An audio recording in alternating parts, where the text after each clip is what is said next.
Aussi étrange et dérangeant que cela puisse paraître, tout au long de l'histoire, il y a eu de nombreux récits de personnes à tête de chien vivant dans les pays lointains. Vous avez probablement déjà vu des images du cynocéphale. Cyno signifie chien et céphalus signifie de la tête. Par exemple, vous avez probablement vu le dieu égyptien Anubis, le dieu de la mort et de l'embaumement. Anubis a été retrouvé dans les tombes égyptiennes. Il a le corps d'un homme et la tête d'un chacal.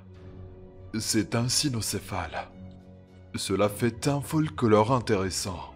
Mais si je vous disais ceci, et historiquement les récits détaillés écrits par les explorateurs, conquérants et missionnaires, de ces cynocéphales en Inde, en Asie, en Afrique et en Europe sont en fait assez cohérents. En fait, ces bêtes étranges ont été décrites dans des écrits aussi récents que ceux des derniers siècles. Il y a des représentations claires de cynocéphales dans les écrits de Saint Augustin, d'Alexandre le Grand, Marco Polo et même Christophe Colomb. Bien qu'aucun reste de squelette de cette créature n'ait encore été rendu public, il existe suffisamment de détails cohérents les décrivant pour soulever quelques questions. Voici quelques-unes des histoires à travers l'histoire de cynocéphalie ou homme à tête de chien, tels que décrits par ceux qui en ont été les témoins et les auteurs. La plus ancienne référence connue à des humains à tête de chien a été trouvée en Libye, taillée dans les falaises et les rochers d'un plateau il y a 4000 ans.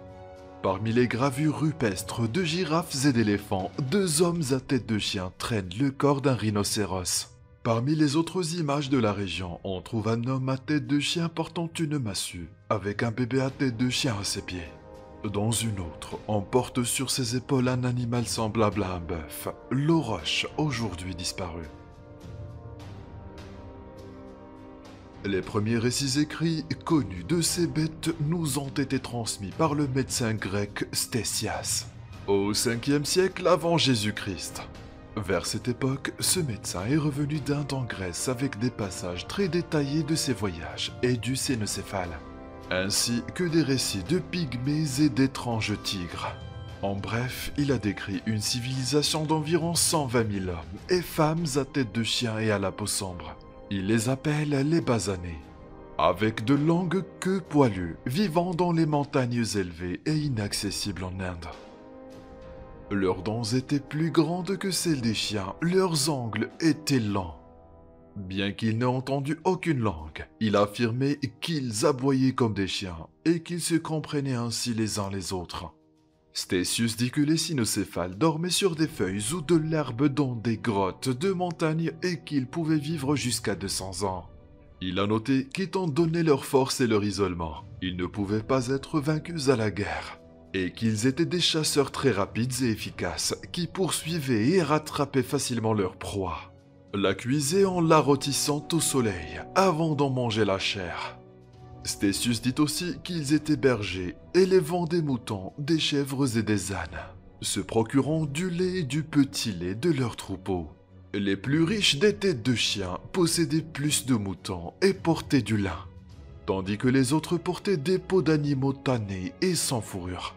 Ils mangeaient aussi le fruit sucré Siptacora qu'ils ramassaient sur des fardeaux avec des fleurs violettes pour la teinture.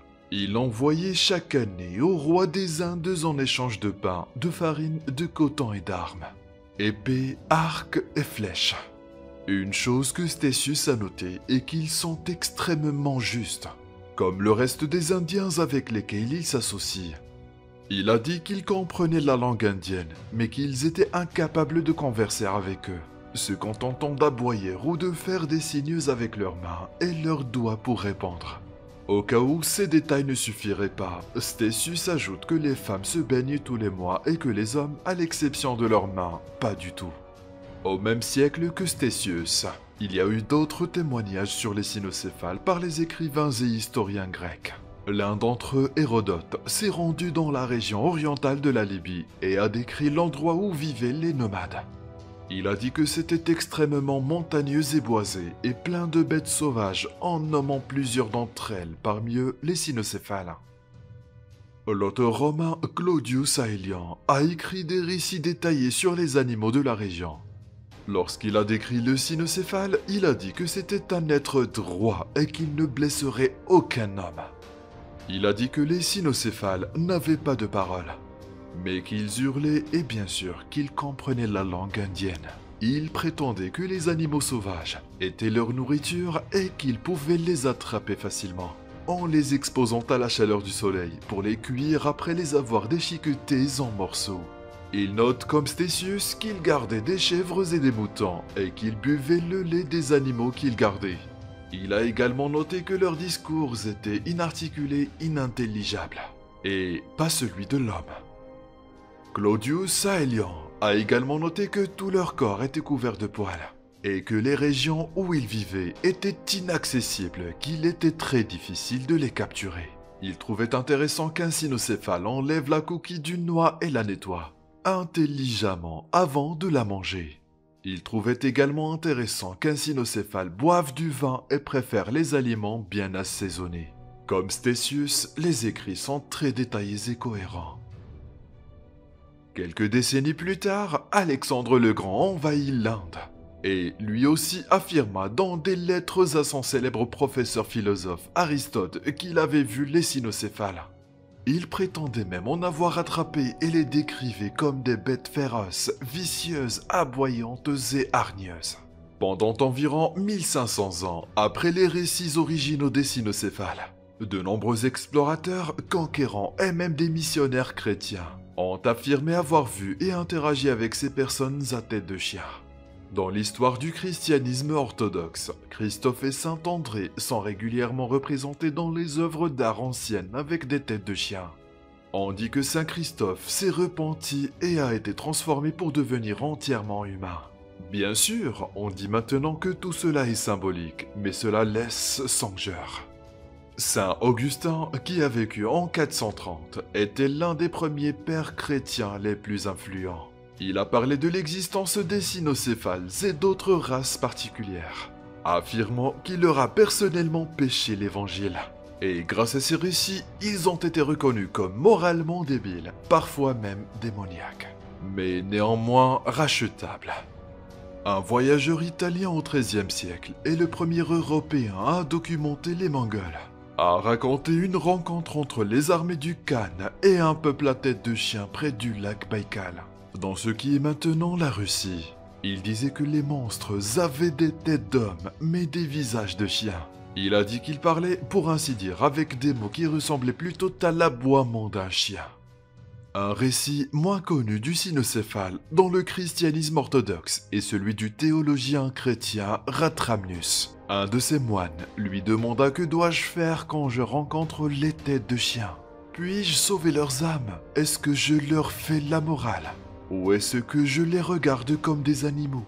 Car l'Église a clairement affirmé qu'ils étaient des bêtes. Ratramnus était inquiet, il a consulté son aîné.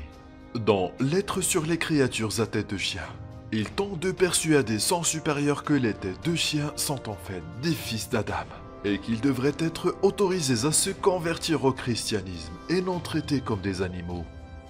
Dans un autre récit, le frère dominicain Vincent de Beauvais a noté que le cynocéphale était un animal à tête de chien, mais qui, à tous autres égards, se comportait comme un homme. Et ainsi, lorsqu'il est pacifique, il serait tendre comme un homme. Mais lorsqu'il est furieux, deviendrait cruel et pourrait se venger sur l'humanité. Plus tard, au XIIIe siècle, le célèbre explorateur Marco Polo décrit les cynocéphales comme des cannibales barbares. Dans ses voyages sur l'île d'Angamanian, au large de la Birmanie, dans l'océan Indien, il dit que le peuple était sans roi. Il les considérait comme ne valent pas mieux que des bêtes sauvages. Et il a dit que les hommes ont des têtes comme des chiens et des dents et des yeux pareils. Il les a décrits comme ressemblant à des chiens masqués. Il a dit que bien qu'ils aient eu beaucoup d'épices, ils étaient une génération cruelle. Et ils mangeaient tous ceux qu'ils avaient attrapés s'ils n'étaient pas de leur propre race. Les témoignages écrits les plus anciens sur les cynocéphales se trouvent en Inde et en Perse. Les observations se sont déplacées vers l'ouest au fil du temps, et à mesure qu'elles le faisaient, les histoires devenaient plus violentes, et les bêtes plus barbares. Au XVe siècle, Christophe Colomb arrive en Haïti dans une situation des plus fâcheuses, où il prétendit voir des hommes avec un seul œil, et d'autres avec des nez de chiens qui étaient des cannibales, et que lorsqu'il capturait un ennemi, il le décapitait, buvait son sang et lui coupait les parties intimes. Il n'est probablement pas surprenant que des hommes-chiens aient également été signalés aux États-Unis. L'observation la plus célèbre remonte à 1887, lorsqu'un homme loup a été vu marchant debout dans le Michigan. Il était décrit comme mesurant 2 mètres, extrêmement musclé et, pire que tout, son hurlement ressemblait à un cri humain. D'une manière ou d'une autre, les observations ont continué pendant des décennies par cycle de 10 ans. Un autre cas aux États-Unis est celui de la bête de Bray dans le Wisconsin, des années 1930 aux années 1990, dans lequel la bête était décrite plus comme un loup-garou que comme un chien. Au vu de ces témoignages, on peut affirmer que les cynocéphales sont très présents dans la culture moderne. En conclusion, nous ne pouvons pas ignorer la possibilité que certaines, voire toutes ces histoires étaient simplement des descriptions déshumanisantes de personnes étrangères. En commençant par les anciennes gravures en Libye. Cependant, on ne peut s'empêcher de remarquer la cohérence des descriptions de ces objets historiques et de ces bêtes plus douces. Il est également facile de noter les similitudes de ces cynocéphales avec l'homme de Néandertal, et les similitudes de certains singes au museau de chien. Ces écrits anciens étaient-ils des descriptions déformées ou en fait, y a-t-il une autre explication ? Nous savons que les cynocéphalies représentaient traditionnellement le danger, celui d'une terre ou d'un peuple inconnu, et d'une culture qui vit au bord de la carte et au bord de la civilisation. Pourtant, l'histoire révèle encore de nombreux mystères que nous commençons seulement à percer. John Steinbeck a observé « J'ai vu un regard dans les yeux des chiens, un regard de mépris stupéfait qui disparaît rapidement. Et je suis convaincu que les chiens pensent que les humains s'en foutent. » À cela, nous pouvons répondre que nos amis canins en savent peut-être plus sur nous, et plus sur notre relation avec eux que nous.